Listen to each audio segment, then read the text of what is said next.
Assalamualaikum warahmatullahi wabarakatuh. Perkenalkan kami dari kelompok 4 yang beranggotakan Noviasari NIM 264, Rosa Puspa NIM 265, Niken Ayu NIM 266, Safia Nidesi NIM 267, Sini Faila Supah NIM 268, Haja Alatifah NIM 269, dan Doni Ferdiansyah NIM 270. Pada kesempatan kali ini kita akan membahas mengenai prinsip pengembangan kurikulum. Nah, sebelum mengetahui mengenai prinsip pengembangan kurikulum, maka kita akan membahas pengertian pengembangan kurikulum terlebih dahulu. Dalam konteks pengembangan kurikulum ini, menurut Nana Syauti Madinata menyebutkan pengembangan kurikulum merupakan perencana, pelaksana, penilai, dan pengembang kurikulum sebenarnya. Suatu kurikulum diharapkan memberi landasan, isi, dan menjadi pedoman bagi pengembang kemampuan siswa secara optimal sesuai dengan tuntutan dan tantangan perkembangan masyarakat. Pengembangan kurikulum menggunakan prinsip-prinsip yang telah berkembang dalam kehidupan sehari-hari atau justru menciptakan prinsip-prinsip baru. Oleh karena itu, dalam implementasi kurikulum di lembaga pendidikan sangat dimungkinkan untuk menggunakan prinsip yang berbeda dari kurikulum yang digunakan di lembaga pendidikan lain, sehingga akan ada banyak prinsip yang digunakan dalam pengembangan kurikulum. Sukmadinata menyatakan prinsip pengembangan kurikulum yang terbagi menjadi dua jenis, yaitu prinsip umum dan prinsip spesifik. Prinsip umum pengembangan kurikulum adalah relevansi, fleksibilitas, kontinuitas, kepraktisan, dan efektivitas.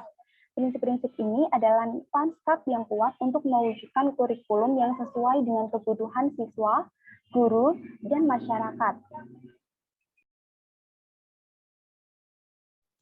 Selanjutnya, prinsip khusus pengembangan kurikulum adalah prinsip yang berkaitan dengan tujuan pendidikan, pemilihan konten pendidikan, pemilihan proses belajar mengajar, pemilihan media dan alat belajar, serta pemilihan kegiatan penilaian. Berikut adalah prinsip khusus bersumber dari kurikulum anatomi. Yang pertama, prinsip tujuan kurikulum. Prinsip ini dipandang dari tujuan sebagai salah satu komponen utama dalam pengembangan kurikulum. Menurut Hilda Tabda, ada 3 sumber tujuan, yaitu budaya masyarakat, individu, dan mata pelajaran disiplin. Yang kedua, prinsip isi kurikulum. Prinsip ini menunjukkan isi kurikulum yaitu harus mencerminkan filosofi dan dasar suatu negara, harus diintegrasikan dalam pembangunan bangsa dan karakter, harus mengembangkan kreativitas, rasa, niat, dan bekerja agar siswa memiliki mental, moral, karakter yang mulia, tinggi keyakinan agama, cerdas, terampil, dan memiliki tubuh yang sehat dan kuat, serta beberapa isi kurikulum yang lain. Yang ketiga, prinsip didaktik metodik.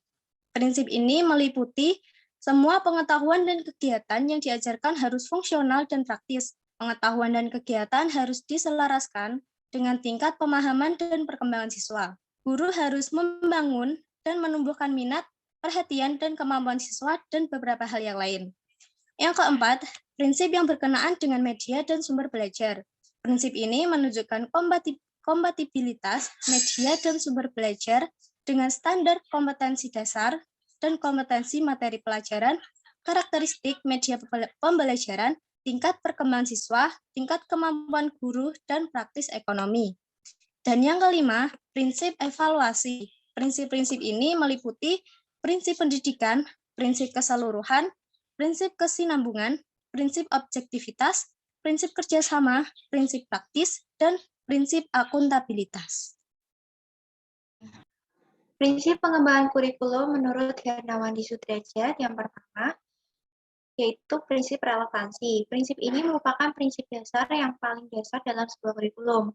Prinsip ini juga bisa dikatakan sebagai rohnya sebuah kurikulum, yang mana artinya apabila prinsip ini tidak terpenuhi dalam sebuah kurikulum, maka kurikulum tersebut tidak ada lagi artinya atau tidak menjadi bermakna. Prinsip relevansi mengandung arti bahwa sebuah kurikulum haruslah relevan dengan perkembangan iptek, sehingga para siswa mempelajari iptek yang benar-benar terbaru yang memungkinkan mereka memiliki wawasan dan pemikiran yang sejalan dengan perkembangan zaman. Relevan dengan kebutuhan dan karakteristik siswa artinya suatu kurikulum harus sesuai dengan potensi intelektual, mental, emosional, dan fisik para siswa. Apabila prinsip tidak terlaksana dalam kurikulum yang nyata, maka potensi yang dimiliki anak tersebut tidak berkembang sebagai potensi yang diperlukan dalam melaksanakan tugas dan kehidupannya.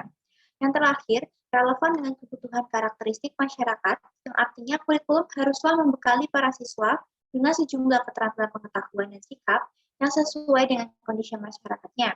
Apabila tidak terlaksana, maka siswa tidak dapat beradaptasi dan berpartisipasi dalam kehidupan masyarakat.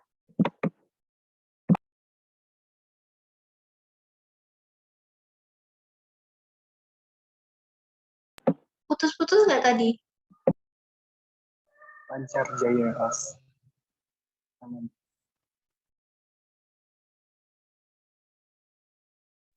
Lanjut aku ya. Udah. Iya. Yang kedua, prinsip fleksibilitas. Kurikulum harus memiliki fleksibilitas. Kurikulum yang baik adalah kurikulum yang berisi hal-hal yang solid, tetapi dalam implementasinya dibuktikan untuk penyesuaian berdasarkan kondisi regional. Dengan kata lain, kurikulum itu harus bersifat luas, lentur, dan tidak kaku, terutama dalam hal pelaksanaannya. Dalam pengembangan kurikulum, mengusahakan agar apa yang dihasilkan memiliki sifat luas, lentur, dan fleksibel dalam pelaksanaannya, memungkinkan terjadinya penyesuaian situasi dan kondisi serta latar belakang siswa. Pada fleksibilitas ini harus mempertimbangkan dua sisi, yaitu fleksibel bagi guru dan siswa.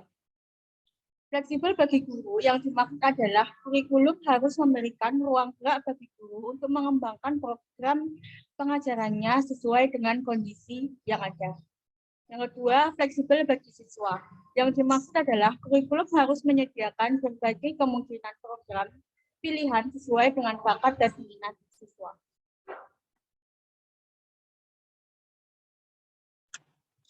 Yang ketiga, prinsip kontinuitas. Makna kontinuitas di sini adalah berhubungan, yaitu adanya nilai keterkaitan antara kurikulum dari berbagai tingkat pendidikan, sehingga tidak terjadi pengulangan atau disharmonisasi bahan pembelajaran yang berakibat jenuh atau membosankan, baik yang mengajar atau guru maupun yang belajar peserta didik atau siswa.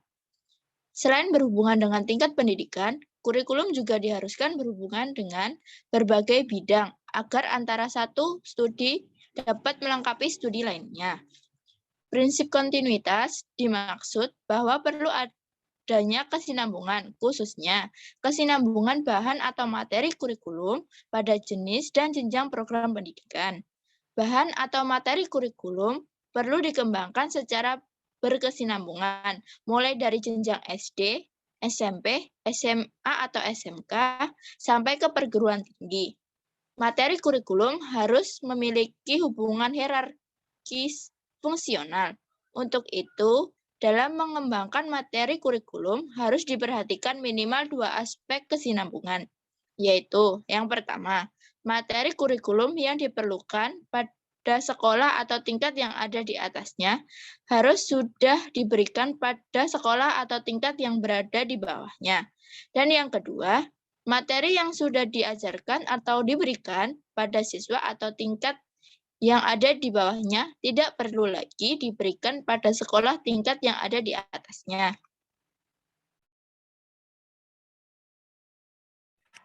Yang keempat adalah prinsip efisiensi. Efisiensi adalah salah satu prinsip yang perlu diperhatikan dalam mengembangkan kurikulum, sehingga apa yang telah direncanakan sesuai dengan tujuan yang ingin dicapai. Efisiensi suatu usaha pada dasarnya merupakan perbandingan antara hasil yang dicapai atau output dan usaha yang telah dikeluarkan atau input. Efisiensi yang demikian kenyataannya sulit untuk membandingkan nilai hasil dan usahanya.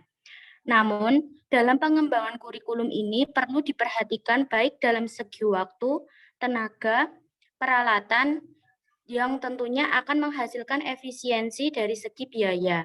Berkaitan dengan waktu, perlu sekali direncanakan kegiatan belajar mengajar sedemikian rupa sehingga murid tidak banyak membuang waktu di sekolah. Dengan mengajarkan hal-hal yang bisa dikerjakan di luar sekolah dengan mencatat bahan-bahan yang ada dalam buku mata pelajaran.